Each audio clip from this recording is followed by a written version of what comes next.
I'm about to eat some nachos. So, real quick, I'm not using the mic today.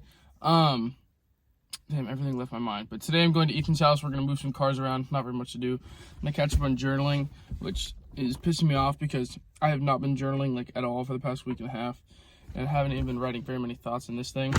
Damn, I really forgot everything. Last night we hung out with our friend Nathan, like I was saying in yesterday's video, or the last video.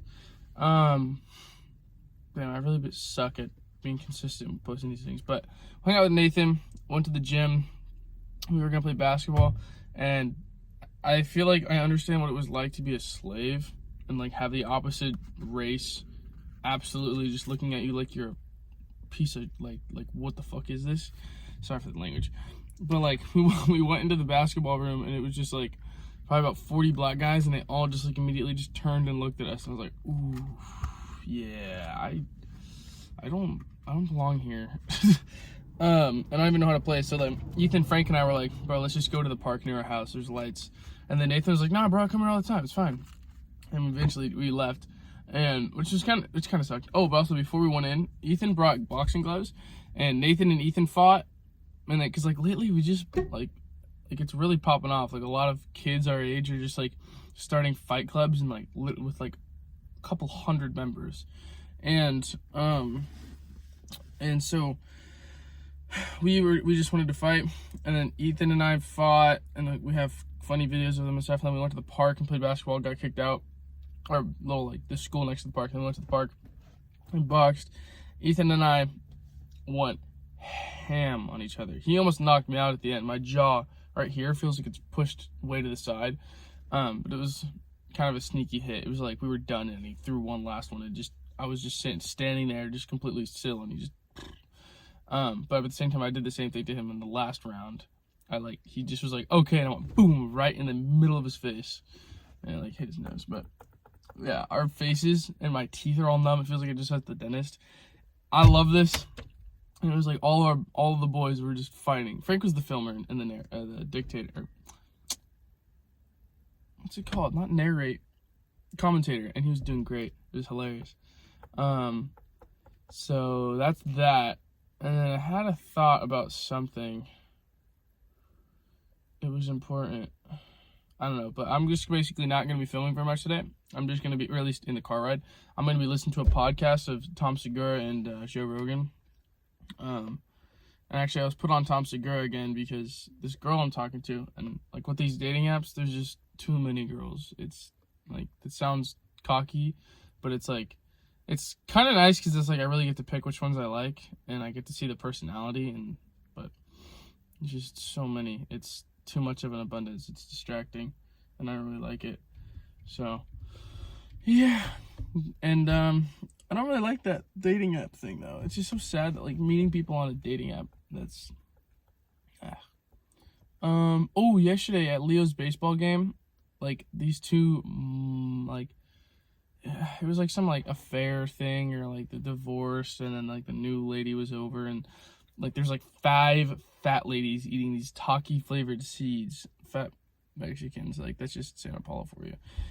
And we're sitting at the top of the bleachers, they're at the bottom, and it's like the little metal one, so it's like really close.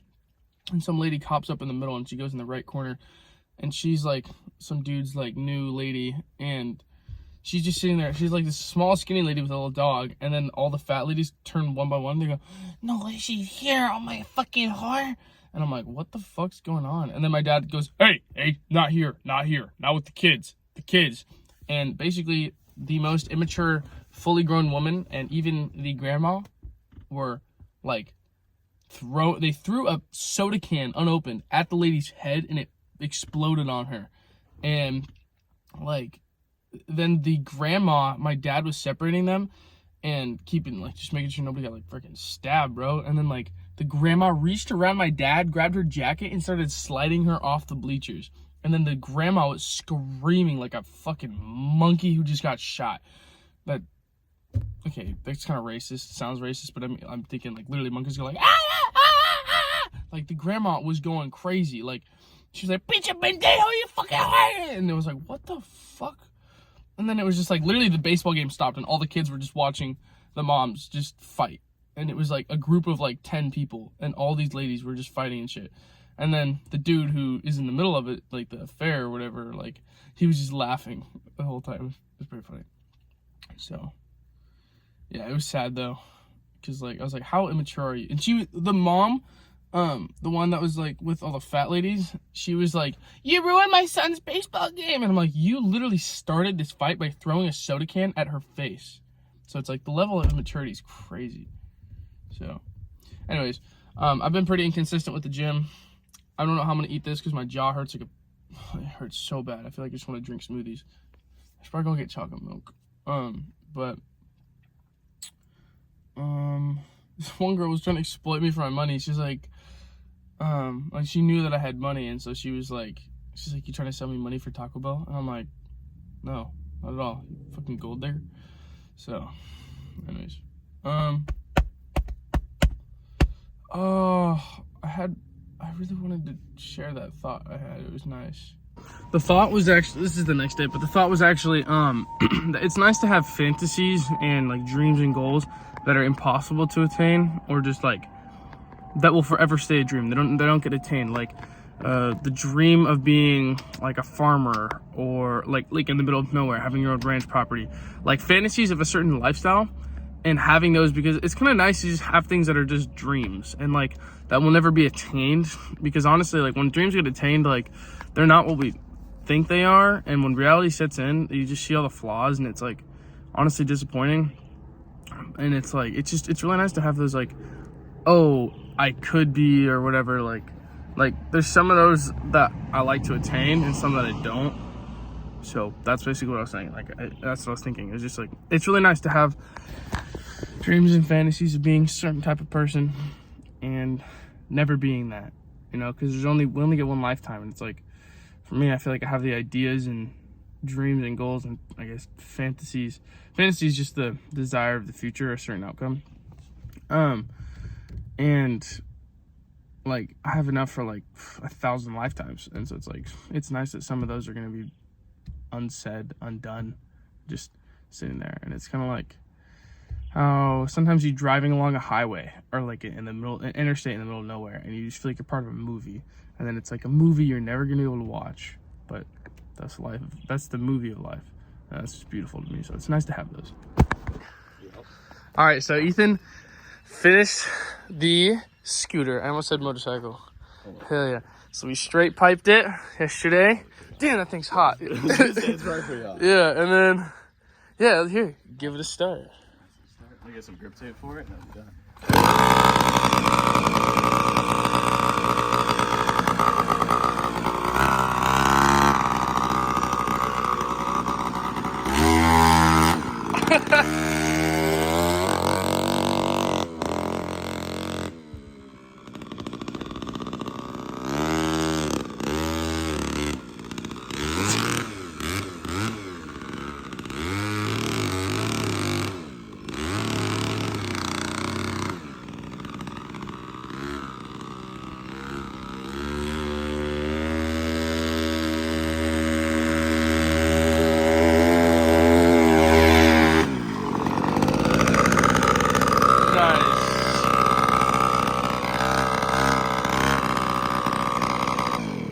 Nice, but the tires are flat, so it doesn't go fast yet. No. Nice. I could feel it over there. That's why I stopped. It was like in the bumps. Yeah, I saw you weren't able to move. We have to move all of the cars so we can get the BMW be accessible. And this has no emergency brake, so we're going to have to be like kind of fiddling around with that. So we're going to move this out of the way, move the AMC forward, and then basically put the Bentley forward and then back it into here, so the BMW with wheel lock can be pulled out. And this is how we're moving this thing right now, because it doesn't have any front tires. All right, ready? Hey, you want me to do it? Actually, wait, let's see if I can do this. I wonder if I can like hold it with my mouth and carry it.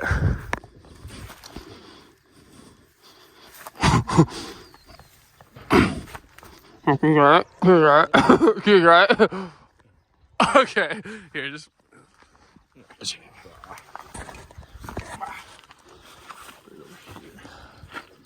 Come on, Daddy, push it. It's a little harder than pulling it.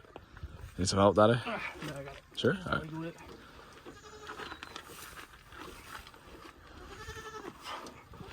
Come on, I know you got it in you. There you go. I had to give her that little sponge. How far am I moving forward? I don't know, as far as you can.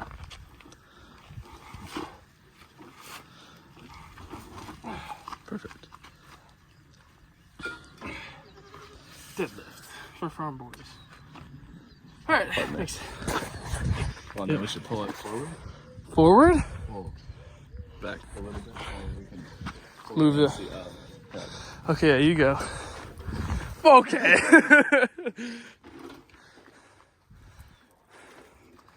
Carrying a whole car by hand.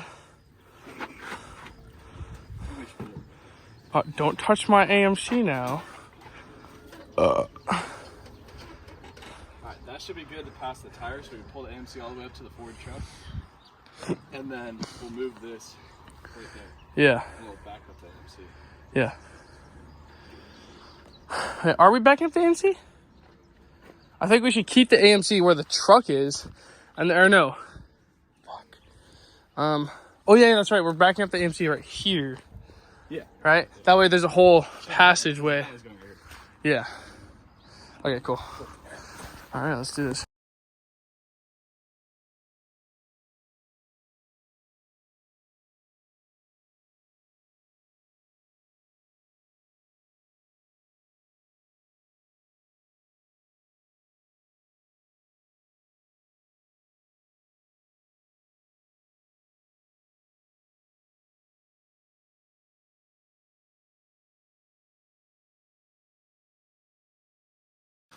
Okay, so we have successfully moved the AMC to this corner, deadlifted the MG back there, put the Bentley right here, which has the most insane turning radius. It can turn out of here. This is insane how much of a sharp turn that was. This has wheel lock, so now somebody can bring a trailer up and take this away so we can sell this quick, which I honestly think I jinxed myself and how many people I told about my success with buying all these things, and I'm gonna have to accept a lower payment for all of them. So I think I'm gonna have to sell that one for $500 instead of $1,500, sell this one for $500 to $800 instead of $1,500, sell the Bentley for like $1,000 to $2,000 instead of $4,000, and then sell the AMC for $2,000 to $3,000 instead of $4,000 to $6,000, and then build this, which we're gonna finish tomorrow actually, and then or not tomorrow we're gonna finish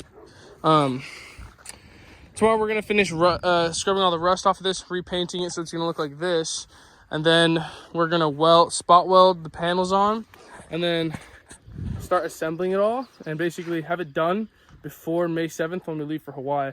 And then once we leave for Hawaii, we'll order the wheels and chrome engine parts so that when we can go back, we completely finish it, put it up for sale, and bring it to the May car show in Sao Paulo, and then sell it for like 25 grand. So, and then start new ventures when the car market drops and start selling other things than cars. So Ethan's with the customer right now selling a like tile saw that he got for $6 and he's selling it for 130. So yeah. Okay, so I'm heading home now. Earlier today, Ethan and I were putting Quikrete on the side of the front of the house, like on the front of the property where the gutter is by the street, and we were filling it. We had rocks there and like gravel, and then we were putting Quikrete on it, and we were watering it, and then we started like messing around with people driving by and like spraying their cars with water. And at one point I would be sitting on the guardrail actually behind the light post with like a cross looking thing, like my hands out behind it, and this one girl actually came back and was like, "I thought you were Jesus," and I was like, "I am Jesus."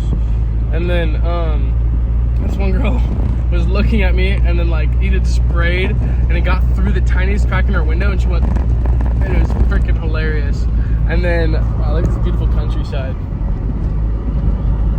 I gotta wait, hold on, I always gotta yell at the bikers. Run! Okay. And then dude, look at that countryside right there. Beautiful. And speaking of beautiful, another girl that drove by, I was sitting on the guardrail, I was trying to pop my 6-pack out so that people would be distracted and then Ethan would spray them. Beautiful. My good friend Talia was actually driving by, and she was going quick in her like dad's new Bronco, and I graduated with her. This girl's, I've known her since summer of 8th to 9th grade, and she's actually the first girl that I ever like talked to and like, "I like you." and it was my friend and Josh Huckstein was setting her and I up. Anyways, so Talia was like driving by, and I didn't know it was her, but I just see, and I was like, dude, she was like saw me, and then she was like, and then I saw her pressing her brakes. I was like, I have a feeling she's gonna come back. She came back, and then it was Talia, and I was like, oh my god, like Talia is one of those people that just like, you don't know why, but spiritually you just connect on such a deep level. Like you just feel very comfortable and close with them, and like you just don't know what it is, but you just feel very connected to them. And being extra vulnerable, she's actually like one of those girls that's like, you never thought too much about her, but then when you think about her, you're like, I could totally see her being in my future. And like I personally can see myself traveling around the world with her, like whether as a friend or not, who knows. But I'm saying, like, also just like, you know how sometimes you see people or you know people and you're like, something tells me that like that's potential for like soulmate type shit, you know? I don't know what that is, but it's just like I feel that, and I'm like, interesting. So I thought I'd say that. Talia, if you're watching this, that's awkward as fuck. Sorry for my language, Nana, because I know you're watching this for sure. But whatever. Truth plus honesty is vulnerability. So yeah. Or no, what was it? Truth plus vulnerability is honesty. So yeah, that's how I see it. Yeah. Also, it'd be kind of nice. It'd be really nice because she grew up very wealthy. Like her parents are very wealthy. So it's like, when I'm very wealthy, it won't really affect how she sees me because she's used to it. So it's like, that's why I feel like those like rich, she's a volleyball girl, but like those rich tennis girls are gonna be like, not only my type, but like perfect, because like they're not affected by like gold digging. Like, I mean, obviously some of them will be, but like, it's not like being rich is why they want you, you know, because they're around plenty of rich millionaires and shit. So yeah, I don't even know if you can hear me because the thing. But we moved all those cars today. We basically have nothing else to do. I found out that the motorcycle has $800 in back fees on it, so I'm just gonna sell that as quick as possible for like $500. I knew I shouldn't have been greedy, and I should have just like taken that $500 offer. I've learned that so many times. So stop being greedy and just take that offer as soon as you can. So keep your rate of return as high as possible. Like how fast you get your money back. And then, yeah, I had to come to terms today that I jinxed myself in talking too much about my projects, and that I'm gonna have to sell everything and only make like 6x my money, which is still freaking great for making $460 into like $3 to $4 grand. But I wish I got like 10K because that's what I thought I was gonna get.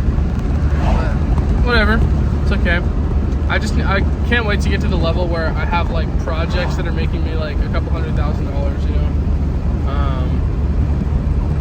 So yeah, shit, it's just hard, dude, to understand the market and understand value and understand timing and put in the work for it, and have those projects that you think are gonna be great and they're not, and then projects that you don't think are gonna be great and they are, and just, it's like, the older I get, the more I realize, and the more I am literally told by people, it's just like, nobody knows what they're doing, we're just going through it, and it's like kind of just luck, engineered luck, like putting yourself, or my dad used to always say, luck favors the prepared. So it's literally just prime your environment for luck, you know. Like if I wasn't flipping cars, I wouldn't have had the luck of finding these like 4 cars. So yeah. Wow, more countryside. I live in such a beautiful place. And Talia has such a beautiful face. She had literally looked like a model today. It was insane. And she's getting really tan.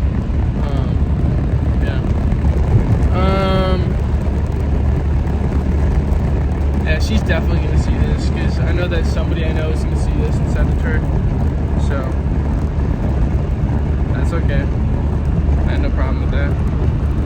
Like, it's gonna come out sometime. And it's like, we think that about random people, but it's like, I'm just gonna be the one who says it, you know what I mean? Like, we all think that shit. So lately I've been feeling very like creatively clogged. Like, I just feel like with journaling I've had no passion for it, and with like I've been struggling to write every single day. Like, it's just it'll come back to me because it's like it's part of me for sure.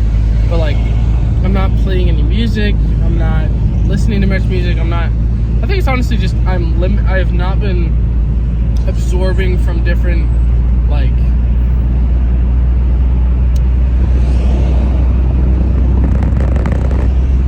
outlets. Like, I haven't really been listening to podcasts. I haven't been listening to comedy. I haven't been listening to music not that much. I haven't been watching YouTube videos. This person's batching my speed and bothering me.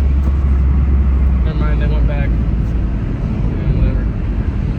I hate being seen when I film. I get so uncomfortable and I freeze up. So,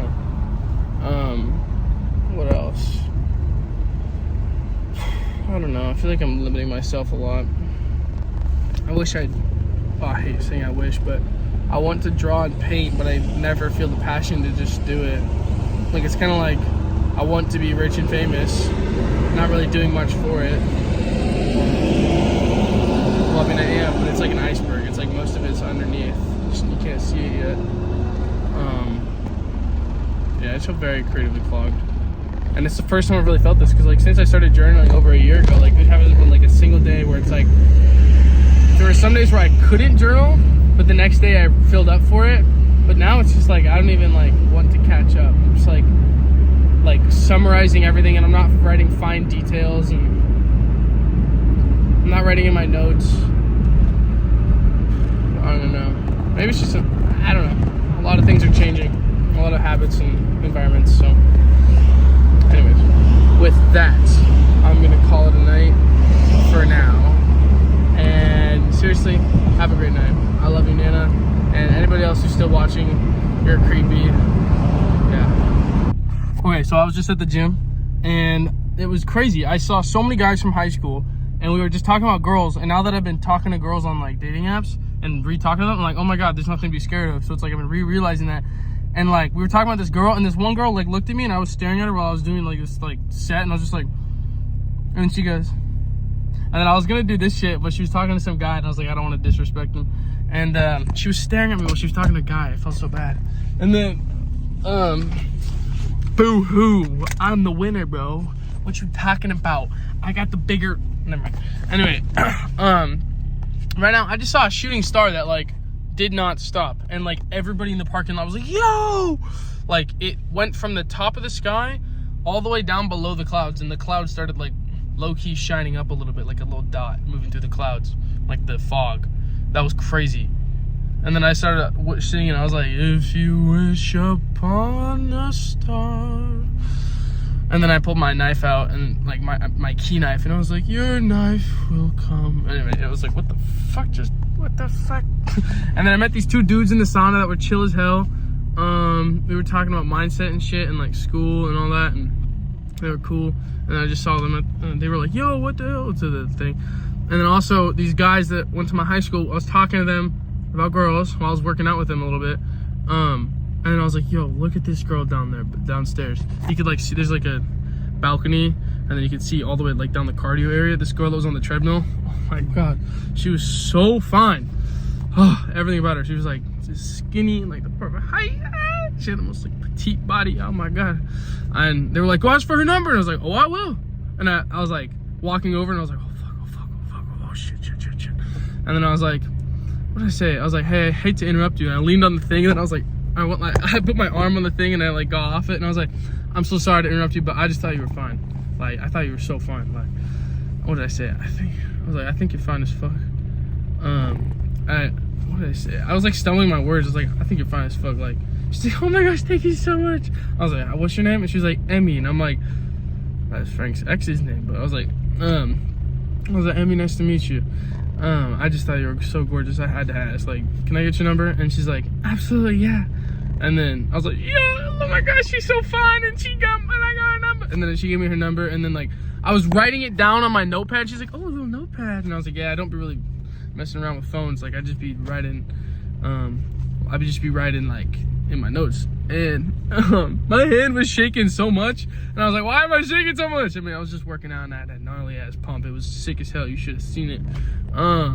And I got her number, and I was like, all right, you have a great night. She was like, wait, what was your name? And I was like, Enzo. Well, actually, It's short for Gian Lorenzo, but you can just call me Enzo. And she's like, okay, yeah, okay, bye Enzo. And I was like, oh yeah, oh my God. Anyway, I saw a biggest shooting star I've ever seen. Like, I thought it was gonna hit the earth, and like the kind that makes you stop walking. You know what I'm saying?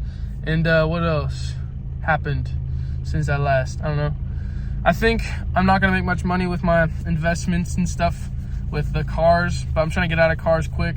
And then I think this week, or before I leave for Hawaii, we're gonna I'm gonna finish the MG, and then when I come back from Hawaii, I already talked to this about this, I think.